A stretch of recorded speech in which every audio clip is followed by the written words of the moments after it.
when he says crush my nose against the door, I think that's him doing it himself so he can look Oh, in fair, yeah, and spy. smashing and to leer in that lends that voyeuristic That's thing. I why, thought maybe it was like yeah, a no, get out. But I I gotcha. don't, I don't think she's even noticed him. Yeah, Um, that's fair. Yeah, you're probably right.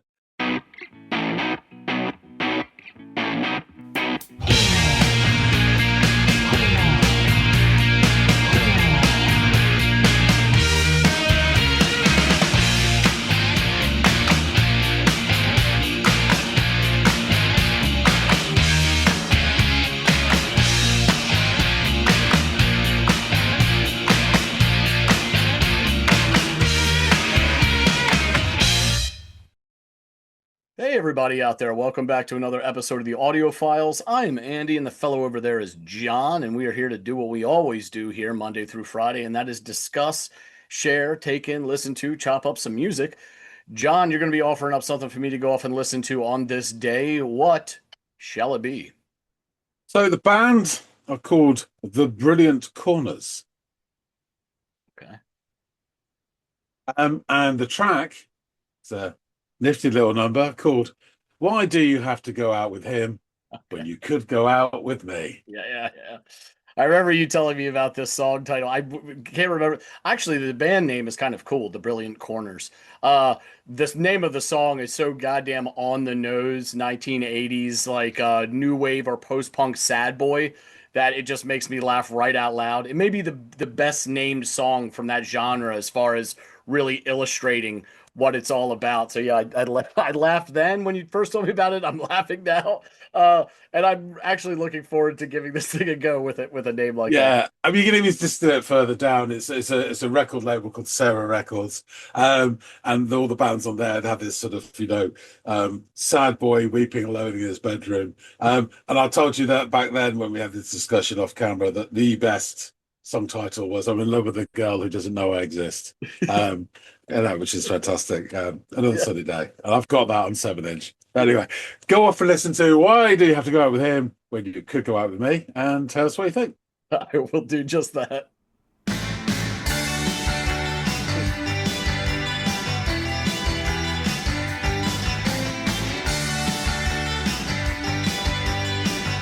Already loving the sort of upbeat energy that we've got going on here, as well as this like jangly, twangy, reverby guitar. It's all familiar to me, but every time I hear it, it's pleasant. So let us proceed.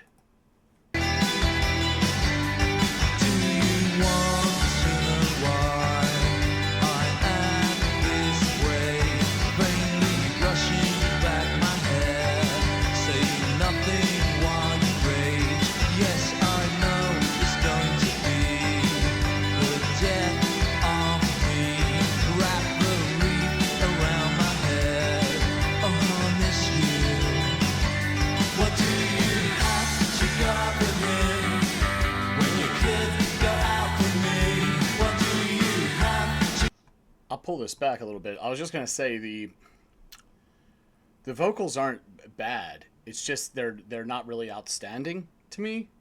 Um, so this added layer of like female harmonies that we have now that the chorus is kicked off is welcome, and I think it really helps lift the the lead singer's vocal track, particularly here in the chorus where it's kind of providing this extra layer and, like I said, lift to the vocals that was kind of, I don't know, lacking a bit in the first verse. It was just there's nothing bad about it. It's just nothing really like outstanding or memorable about his delivery.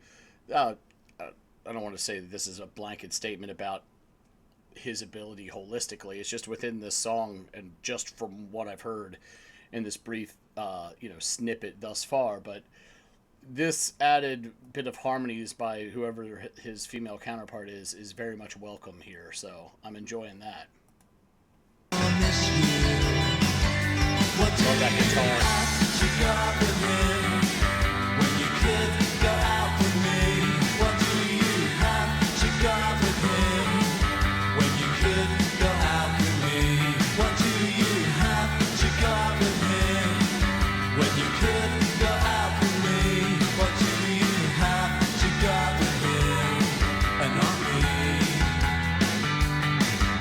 I love that plucky bass too. That sounds really great. That's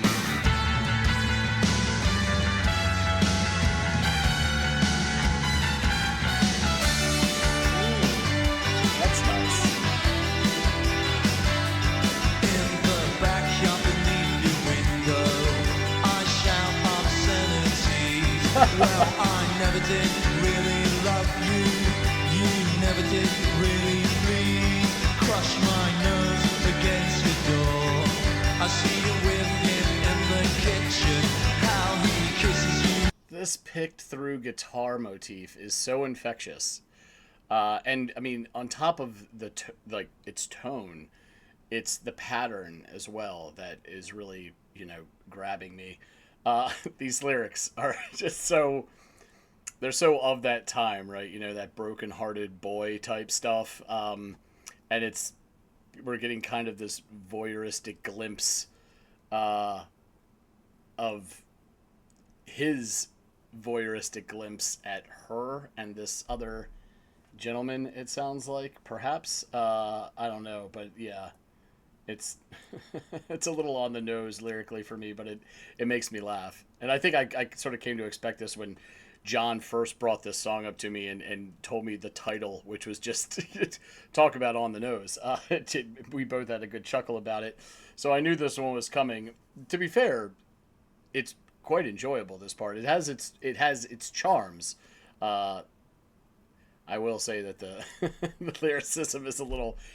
It's kind of like bordering on, is this a little too ham-handed, or is this comical, or is it a little bit of both? Obscenities. Well, I never did really love you. You never did really please. Crush my nose against your door. I see you with him in the kitchen. How he kisses you, how he holds you. Now I know I should have told you. What do you have to go with him when you could go out with me?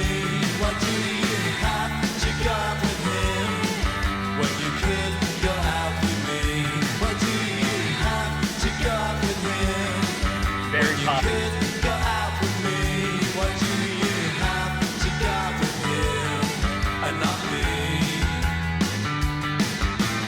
Tell him that you acted rash. Tell him that you The guitars are really fabulous in this. That twangy reverb is excellent stuff. And this sounds like a bridge. God knows John loves him some bridges. Actually, I just based on the sound of that guitar alone, I think I'm going to enjoy it. Tell him that you acted rash. Tell him that you acted rash. No matter what he does, he can't compare to me.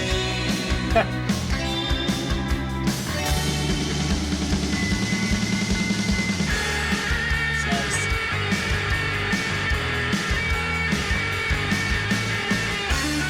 That almost sounds like an ambulance, which, of course, the sort of over-dramatic nature of young love or young heartbreak can feel like something that warrants an ambulance call to be placed.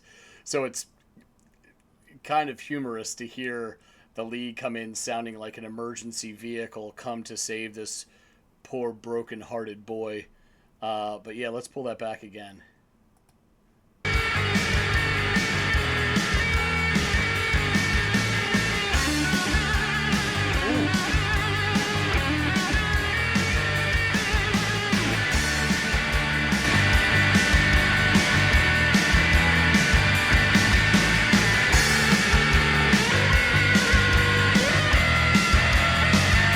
What do you have to go with him when you could go out with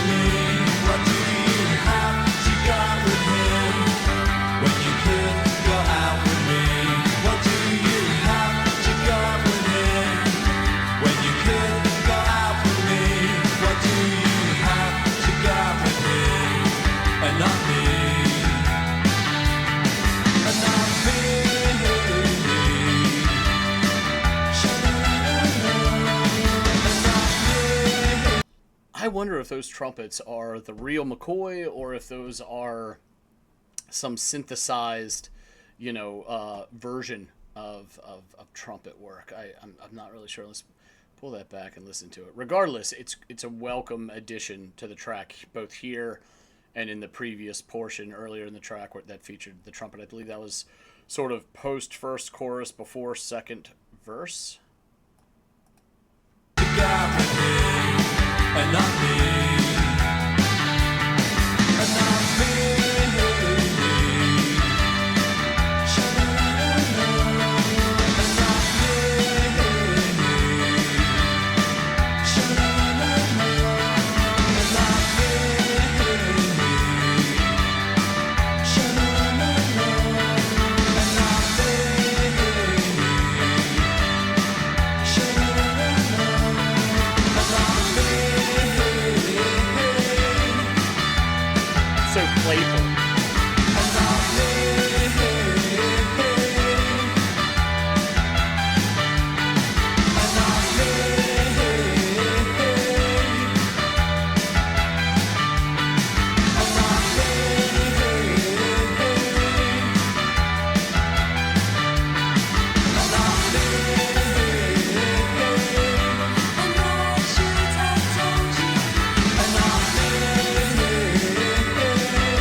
It's such a bright and upbeat bit of trumpet work for a song about, I don't know, being the other guy or wishing you were the guy. But yeah, very playful bit of music and upbeat at that for something that is topically not as upbeat, if you will. Sounds like, he's heartbroken, but for some reason there's a pep in his step. Yeah, this song was very fun. It wouldn't rank among the best songs I've ever heard on this channel, but it did make me smile and chuckle a couple of times. And, to be fair, at points, I found to be musically impressive in its own right. The tone of the guitars was wonderful. John and I both loved that jangly, reverby stuff that was really popularized in the 80s, and has seen these sort of Renaissance period since then. And whenever it rears its head, it's always welcome. I think I speak for both of us when I say that. The more it played, the more I really enjoyed the bass work in this as well. And you know what? Rhythm section in general, I should say, the drums do a lot of excellent emphasis. There's points where it syncopates with some of the vocal delivery and the guitar work. Great fills and some nice splashes there in the end as well. That guitar lead was, I don't know what was more unexpected, the guitar lead or the addition of the trumpets that I didn't see coming, but they're both equally welcome and enjoyable. And I really loved the way that the lead kind of subverted my expectations. Like the trumpet I didn't see coming, but it fit when I heard it. And it's not as if the lead didn't fit, but it kind of went against the grain a little bit in a really good way. It would border on dissonance. It had that, ambulance type sound to it, which I think as over dramatic as it is, or melodramatic as it is, it kind of fits the subject matter of the song, especially if it's written from this, broken-hearted, young man, especially if it says 83 to 93. If it came out in that window, especially toward the earlier half of that, it would have been appropriate for the times. So yeah, this is, there wasn't bowled over by his vocal delivery. You could scoff at the some of the lyrics in the track, but there's far more about this song that are either um, really excellent examples of musicianship, as well as like there are other parts that can charm you. And either way, they're both positive, right? So yeah, overall, it's a pretty good song that had plenty of redeemable attributes to it. So uh, I look forward to getting back to John and chopping this one up a bit. So let's do just that. Dennis Lilly, he's back. So you've had listened to Why Do You Have to Go Out with Him when you could go out with me by the brilliant Corners? What do you reckon? So the song begins with this nice abrupt like two pounding strikes on the drums before the rest of the band then quickly joins in. And when they do, it hits like this like an upbeat wave of reverb laden jangle pop. Um, those bright tones of the guitars give the song a glossy shimmer that to me connotes this nostalgic reminiscence of youth, like looking back on a fond memory through kind of like rose tinted glasses or something like that. The singer begins to deliver the first verse, and I have to admit, he has a pretty middle of the road singing voice, at least upon first impression and on display in this one track. It isn't offensive in any way, but it also doesn't really stand out. Perhaps that's a bit harsh, but it's kind of forgettable in a way, especially when held up against the beautiful tones of those guitars. And he begins asking if the subject of the track ever wonders why he acts this way, vainly brushing back his hair while they rave, I think, or rage, something like that. He doesn't seem to, he does seem to admit that this approach might be the death of him, suggesting a wreath should be wrapped around his head before declaring that he misses the individual. So should have thought about that before you got all vain with your hair, tossing. There's some great, bright, picked through notes on the guitar throughout the verse, as well as some like well timed, syncopated drum strikes, which add a kind of musical emphasis when deployed on certain parts. So it would be like if he's delivering lyrics, he would strike on two words that the singer was like landing on, or two strums of the guitar. It was just really nice the way the drums were precise in their strikes. This transitions to the chorus, during which our singer repeats the titular line a few times, which is accented by the accompanying vocal harmonies of a woman's voice. This I really appreciated. It added like this added vocal track kind of gives the chorus some added layering while also softening it up a bit and kind of giving it a little bit the vocals just more gravitas than they have when it's just the kind of middle of the road male voice.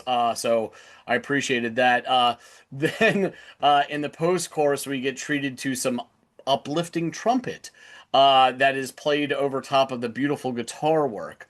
Also, it sounds to me, especially in this portion, that the drums have some effect implemented on them as well. I'm not sure what was done to them, but they kind of had this like condensed sound about them that I'm sure something was added to them during the production, stage. But it was very interesting to hear nonetheless. And I've heard it before, but I just don't know what that effect is that they would have added to the drums. I don't know if you could like reverb drums or condense them in some way to give them that sound, but it was on display here.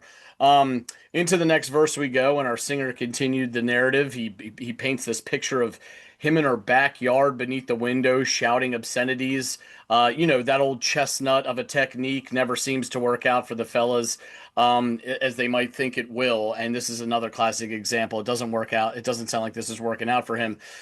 He tells her he never really loved her. Yeah, that's rational. And then she disagrees, and then crushes his nose with the slam door, I believe is what happens there. She slams the door on his face. And then things get weirder and a little voyeuristic as he describes watching her and this other guy kissing in the kitchen, and I'm like having this weird sort of semi deja vu moment from way back to Into the Music when I can't remember the name of the track, but it will stick with me forever. When you offered me a tune where one of the lyrics was about a guy hauled up in a wardrobe, like peering out at a girl and spying on her. Also very voyeuristic, also very teen hormonal. Go on. I'm sorry. You're going to answer this and close this circle for me. Yes, the band are called Pulp, and the track was Babies. Yes, yes.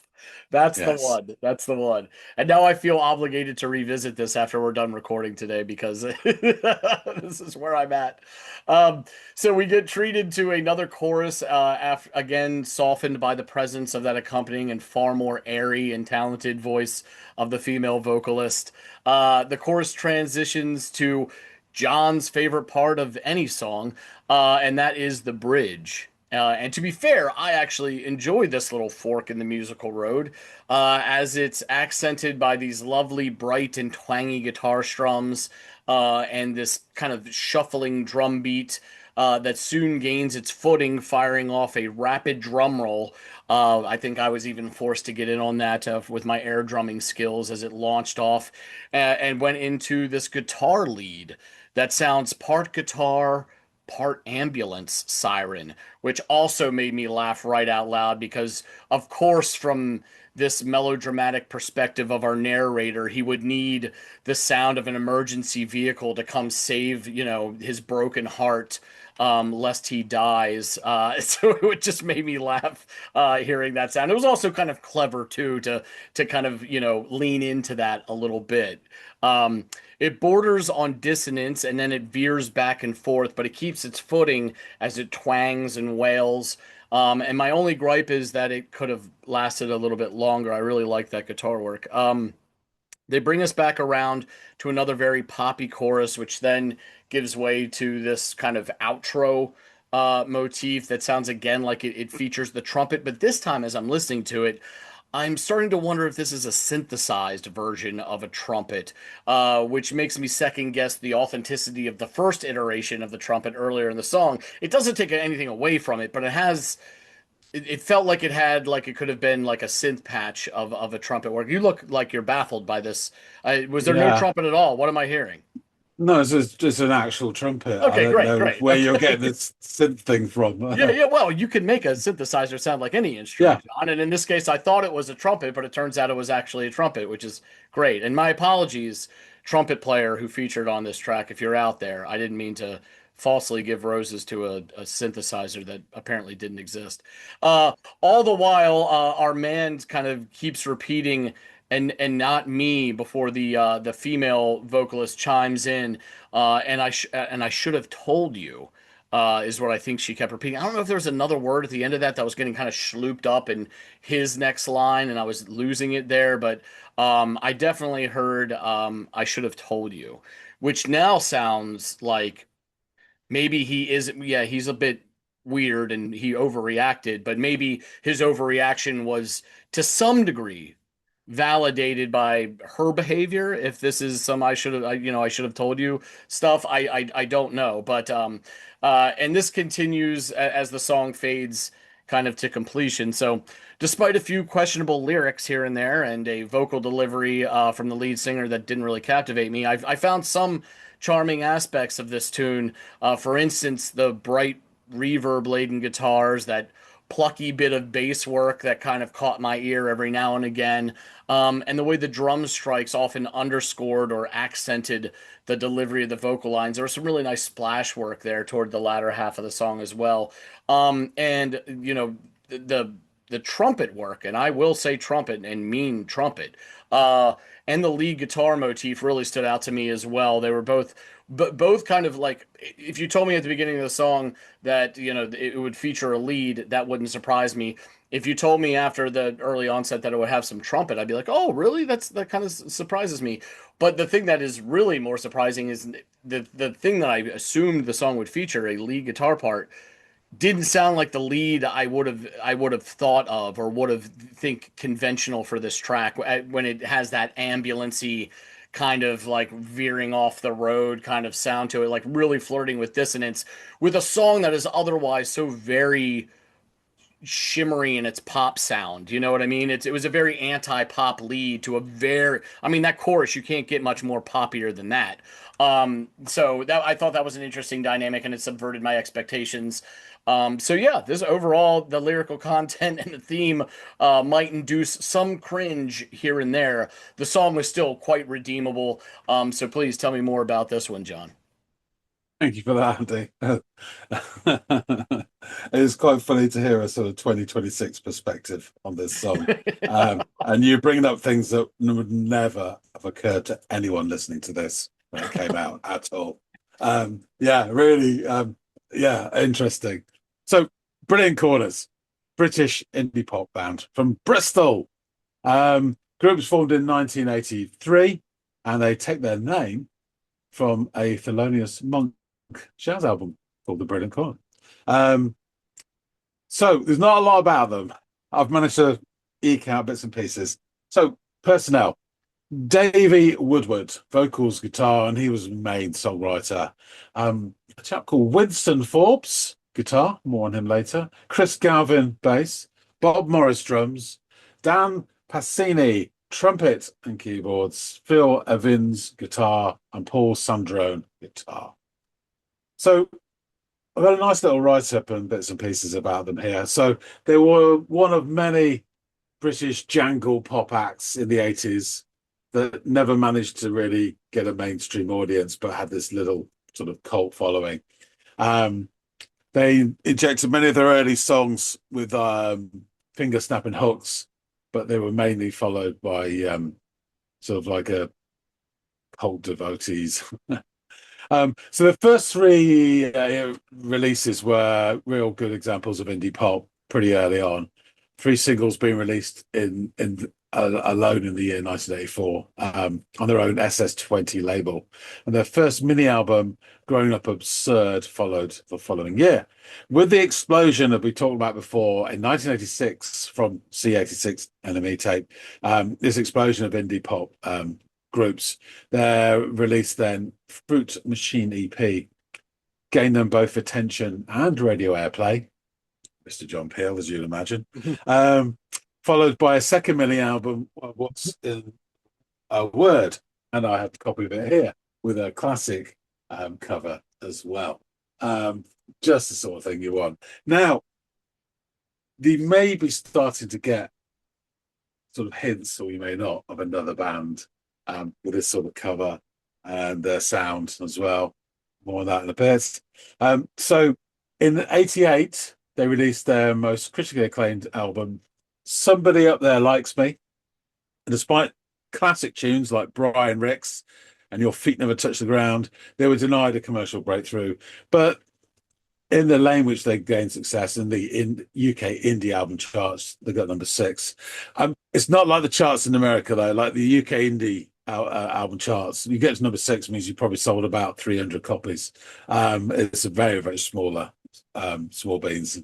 In '89, they released Joyride, their 4th studio album, which also held the number 6 position in the UK indie album charts. The original release of that album had 8 tracks, but subsequent re-releases have also included the 4 tracks from the EP, Why Do You Have to Go Out With Him When You Could Go Out With Me, which was a standalone release in '88 as well. And that single reached number 10 in the UK indie charts. So yeah, there's a write-up from New Vinyl Villain about the song that says, Why Do You Have to Go With Him When You Could Go Out With Me? By the Brilliant Corners is an absolute high watermark of late 80s British indie pop. Released as a single in October '88, it perfectly captures the era's signature shambling C86 aesthetic while delivering an emotionally resonant wallop. The song is a masterclass in youthful frustration and unrequited yearning. It portrays a classic indie protagonist, a hopeless romantic watching the object of affection stay loyal to a toxic, mean-spirited partner. Lead singer Davey Woodward masterfully balances a sense of defeat with a desperate public plea for a chance, asking the central question with a mixture of anger and absolute vulnerability. Musically, the track moves beautifully between delicate pop sensibility and raw noise. The track features a clean, classic jangle pop opening that pulls you in immediately. The addition of indie icon Amelia Fletcher, she was in the band Tallulah Gosh and Heavenly, providing backing vocals, elevates the track into a sweet melodic dialogue. What makes the song a classic is the outro. The polite jangle completely disintegrates as the guitar enters with a raucous, squealing howl, building to a glorious, chaotic wall of noise that mirrors the singer's internal meltdown. The version that you listened to was the 12-inch version, which throws in the more summary sha-la-la-la-las at the end as well, that goes on for ages. So after that, some done, it kind of just fades out. So you've got an extra couple of minutes of that. Nice. It stands as one of the band's finest moments. It avoids being simple twee-pop cliche by injecting real sonic aggression and genuine heartbreak into the mix. It is an essential listen for anyone exploring the roots of UK indie rock. That's their view on this song. Yeah, I was just about to ask, speaking of their view, something that didn't shine through to me, and I could have missed it, obviously. It was one listen, I didn't have the lyrics. But this sort of like her partner or her existing partner, when our narrator comes into the picture, being this toxic individual, was there anything that even alluded to him being a bad boyfriend, or is this? Yeah, That's mine. yeah. But it seems to be in the mind of this critic as well, who's giving way too Of much course, benefit of of doubt to course. our not so narrator here. But go. Yeah. He's got a whole collection of Sarah records, I tell you. Anyway, the lyrics. Do you wonder why I act this way? Vainly brushing back my hair, saying nothing while you rage. Yes, I know it's going to be the death of me. Wrap the wreath around my head. Oh, I miss you. Why do you have to go out with him when you could go out with me? Why do you have to go out with him when you could go out with me? Why do you have to go out with him when you could go out with me? Why do you have to go out with him and not me? In the backyard, beneath your window, I shout obscenities. Well, I never did really love you. You never did really agree. Crushed my nose against the door. I see you with him in the kitchen, how he kisses you and how he holds you. Now I know I should have told you. Why do you have to go with him? Go with me. Bridge. Tell him that you acted rash. Tell him that you acted rash. No matter what he does, he can't compare to me. Guitar. Why do you have to go with him? We could go out with me. It comes back, and then and not me. And not me. Fade out. Couple more and not me's. So yeah, my take on this is I think this is wonderful. It's this joyous reveling in pain. It's like being a bit of a martyr, really, and you know, a lot. It's this kitchen sink drama that's all going and playing off inside his head. Yeah. The girl's probably absolutely oblivious, and sorry, and your name is, but he's sort of built this all up. I will say with the voice, it is absolutely blueprint standard for that era. Exactly. And it's perfect. Yeah, right. It is. Maybe that's the thing. It's perfect for this, but in another way or another angle, you could look at it. It makes it generic. It makes it like you've heard it before several. Sort of like how you describe indie singers from a certain era. There's nothing wrong with their voice, but you've heard it once. You've heard it 1,000 times, so don't expect to be impressed by it when you hear it for the 1,000th time. And it was that point in time, and it carried on for a few years, where the vocals was the least important aspect of the track. Yeah. In terms of British indie, it was just that's what it was. And so you got bands like Ride go, and it's just that's what it was. So yeah, but this band, they do a fantastic impersonation of Manchester's finest, particularly the rhythm section. If you tuck out the guitar, it sounds like the Smiths, 100%. Even with the guitar, it sounds a little bit. It's not Johnny Marr, obviously. Mm-hmm. And the really interesting thing is, I mean, you may not have noticed it at first listen, but the jangle guitar, which is beautiful, and it starts off with this joyous, sunshiny, Yeah. It drops out for the chorus. There's no guitar in the chorus. It's just bass and drums, really. And then you got this. And then the inclusion of the trumpet was a masterstroke, which they had in a lot of their songs, which made them stand out in terms of the sort of tone, very different. That guitar solo, that explosion, first time I heard it, I thought it was hilarious. Yeah. You've got this sort of fairly sort of wet song, and then suddenly there's this rage. And it's kind of like this explosion of anger, like a tantrum, which that the narrator would never be able to actually display himself, so he can only display it with his guitar, because Yeah. he would, stand there and stomp his feet and all that sort of stuff. It just seemed quite a petulant sort of guitar solo. I think it's just hilarious. Yeah, Yeah, it's the point where like a fit is being thrown. Like, you know what I mean? It feels like they're throwing a fit. yeah, Absolutely. it's just And it's great. funny also because it's like also like you're at a petting zoo and there's like miniature horses and goats and all these things, and then you look over and someone let a grizzly bear out and you're like, what the fuck are you doing here? You don't belong here. Yeah, it's great. The addition, as I said, the trumpet is pure joy, which is great because it heaps on this sort of message of misery, internal misery, but misery. Mm. Um, and the additional female vocals for me add another layer of like irony or even like patheticness to the actual narrator. So there's a really nice, lovely female voice on Mhm. bolstering his message. Yeah, I will say this. I think that the first verse is all nonsense. Second verse, when he says about in the backyard beneath your window, I think when he says crush my nose against the door, I think that's him doing it himself so he can look Oh, in fair, yeah, and spy. smashing and to leer in that lends that voyeuristic That's thing. how I thought maybe it was like a yeah, no, get out. But I got I you. don't, I don't think she's even noticed it. Yeah, Um, that's fair. Yeah, you're probably right. and the other bit of the bridge was says, tell him that you acted rash. I mean, again, that's not sort of a manly way of describing the situation and taking charge. Yeah, Tell him you acted rash. It's like another really wet phrase. It's yeah, hilarious. yeah. You've acted rash. Oh, brilliant. So yeah, I really enjoyed this. I think it's a great sort of song. Going back to the band, in 1990, they veered away from their buoyant mix of jangling guitars and trumpets for the album Hooked, which instead started moving towards the shoegaze sort of thing. A lot of their fans were not happy with this creative Yeah, I shift. can imagine. So they returned to their original formula on the following album, A History of White Trash, in 1993, which is a great album, actually. But it was their last album as the Brilliant Corners because they called it quits soon afterwards. So Woodward and Galvin then formed the experimental pop band in 1995. I have got two or three of their albums digitally, and I really enjoy them as well. They released in total 7 albums, their last being Vertigo in 2012. Unfortunately, after a long battle with cancer, Chris Galvin died on the 22nd of December 1998, aged 39.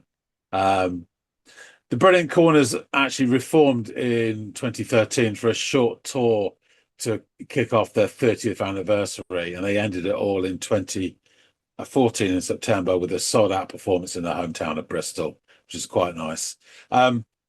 Tony Forbes, described earlier as Winston Forbes, guitarist, musician, artist, and proud Bristolian, died in 2019. He's not only an excellent musician, but he was actually one of the few black faces within the British indie scene, and really contributed a lot. Like they say, is people actually see versions of themselves out there. We talk about, Yeah. having people representation in all sorts of media and culture. There's a really nice obit, which I've picked bits from the Bristol Times. So, as a member of the Corners, Tony was always billed as Winston, the name which his mates in Southmead knew him. He said, growing up in the 1970s, I was the only black kid in my class. I was either going to be Winston or Chalky. I preferred Winston. He was also a talented artist inspired by the city he grew up. His key contribution was a painting he produced in 1999's For a Respectable Trade, the landmark exhibition at Bristol City Museum and Gallery, looking at Bristol's role in the transatlantic slave trade. His picture sold down the river was a response to the 1996 Festival of the Sea, which celebrated Bristol's maritime history, but which notoriously made no reference to the slave trade. As he saw it, he was being held in chains by the complacency of the media and the memory of Edward Colston while the well-to-do partied up in Clifton. Quotes, when I look at Colston's statue, I just think of dead children, he wrote. I can handle the fact the statue is there, but there's nothing to say that he was a slave trader. And famously, they toppled it and threw it into water. Yep. So he was 54 when he died, and right up to his terminal diagnosis was full of plans for the future and enthusiasm. I just think it's really a great character. It was a nice write-up, so I thought I'd include that. So, Brilliant Corners. That's your lot. That's as much as I've got on them. So that's it. I'll wrap things up. Thanks so much for listening to this, Andy. Thank you. Folks out there, please tell us what you think. If you like this, do hit the like button. And if you enjoyed the jangle pop and trumpets and wet vocalists, then please drop some comments. Tell us what you think. Love to hear what you think. If you haven't subscribed already, please do. We really appreciate everybody who does support the channel. So hop on board and toot that trumpet. That being said, thanks so much for watching, and we'll see all of you on the next episode of the Audiophiles. See you later, guys.